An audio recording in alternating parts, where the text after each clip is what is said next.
हम दोनों यहाँ पर इस समय एकत्र हुए हैं आप लोगों से एक विषय के बारे में बात करने के लिए, वो है क्रोध, जो कि हमारे मनुष्य के जीवन में बहुत सारे नुकसान पैदा करता है। आज उसके विषय में हम आप लोगों से कुछ बात करना चाहते हैं।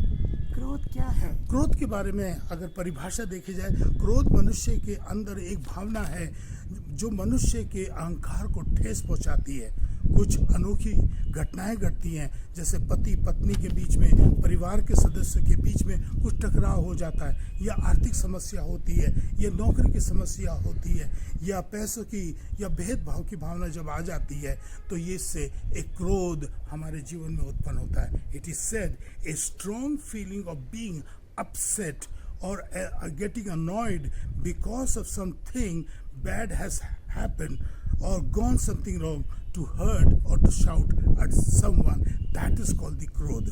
तो हम लोग देखेंगे अब क्रोध के बारे में कि परमेश्वर का वचन क्या कहता है। सब उपदेशक में देखेंगे अध्याय 7 और पद 9 में क्या कहता है। अपने मन में उतावली से क्रोधित ना जी हो, हाँ, क्योंकि क्रोध मूर्खों के ही हृदय में रहता है।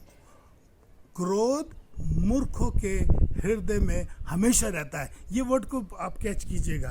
देखिए, परमेश्वर नहीं चाहता कि हम लोग क्रोध करें। परमेश्वर का वचन, नीति वचन में ये भी कहता है, जो क्रोध को वश में रखने वाला वही ज्ञानी, वही समझदार, वही बुद्धिमान कहा है परमेश्वर ने।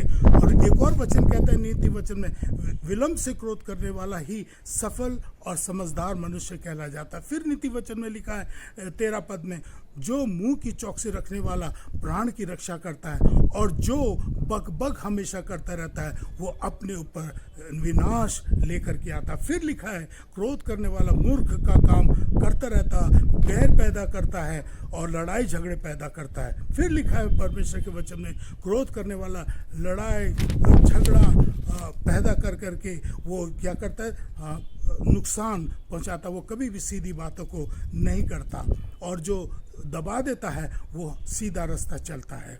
और फिर एक और वचन लिखा है, जो क्रोध या लड़ाई झगड़े से प्रीति रखता है वो अपने जिंदगी के अंदर विनाश लेकर के आता है। दूसरा, क्या क्रोध हमेशा पाप है?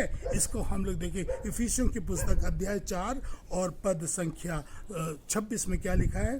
क्रोध तो करो पर पाप मत करो, सूर्य अस्त होने से पहले तुम्हारा क्रोध ना रहे। पाप तो क्रोध करो मगर पाप मत करो, और शाम होने तक हम समझौता हो जाना चाहिए। यही परमेश्वर की सलाह हम लोगों को। देखिए, केन ने भी, उसमें ईर्ष्या थी, उसने अपने छोटे भाई से ईर्ष्या के साथ साथ उसने क्रोध में क्या किया, अपने छोटे भाई की हत्या कर दी। परमेश्वर का वचन कहता है कि हे केन, तू कहाँ है? तेरे छोटे भाई का खून मुझे पृथ्वी से ललकारता है। ये क्रोध किया था उसने। तो परमेश्वर नहीं चाहता कि हम क्रोध करें।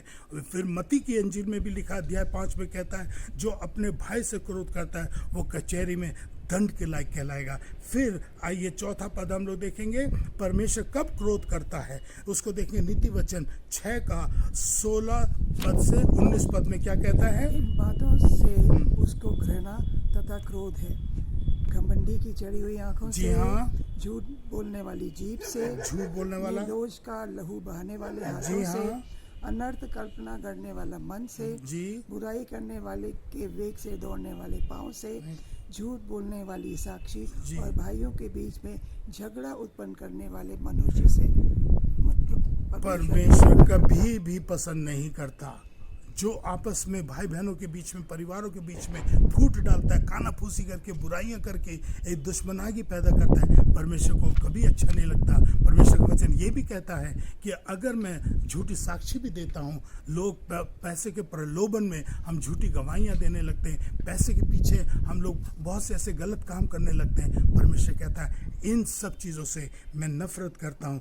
देखिए मेरे प्यारे भाइयों बहनों, परमेश्वर का वचन ये भी कहता है, उत्पत्ति 6 का 6 में ये कहता है, मन से मैं खेदित हुआ और मैंने पछताया कि मैंने मनुष्य को क्यों बनाया, क्योंकि मनुष्य ने बुराई को पैदा किया। फिर कहता है अध्याय 6 में कि मनुष्य को मैं मिटा दूंगा, खत्म कर दूंगा, क्योंकि उसने बुराई की, सदोम अमरों का उसने विनाश किया है। ये परमेश्वर का वचन है, कहता है कि अगर तुम क्रोध करके अपने ऊपर मुसीबत लाते हो, बुराई लाते हो, तो मैं तुमको नष्ट कर दूंगा। फिर एक और है आखिरी में, परमेश्वर का प्रेम। इसको हम लोग देखेंगे। पहला यूहन्ना 4:19 में क्या कहता है? हम इसलिए प्रेम करते हैं कि पहले परमेश्वर ने हमसे प्रेम किया। हम इसलिए प्रेम करते हैं क्योंकि परमेश्वर ने पहले हमसे प्रेम किया।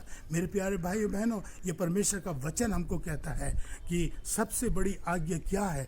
सबसे बड़ी आज्ञा यह है कि अपने दुश्मन से, अपने पड़ोसी से, अपने लोगों से प्रेम करो। यही परमेश्वर की सबसे बड़ी शिक्षा रही है कि एक दूसरे प्रेम करो। अगर हम प्रेम करते हैं, हम कभी भी अपने जीवन में हानि नहीं लाते हैं, लेकिन अगर हम क्रोध करते हैं तो अपने जीवन में हानि लेकर के आते हैं। प्यारे भाइयों बहनों, आज हम दोनों ये मैसेज संदेश देना चाहते हैं कि आज दुनिया में एक दूसरे के प्रति प्रेम नहीं है, घृणा है, नफरत है, जलसखोरी है। आज हम परमेश्वर से यही प्रार्थना करते हैं कि हमें परमेश्वर का संदेश, प्रेम पूरी दुनिया में फैलाना, ये आपका और मेरा कर्तव्य है। परमेश्वर आप सबको आशीष दे। जय मसीह की।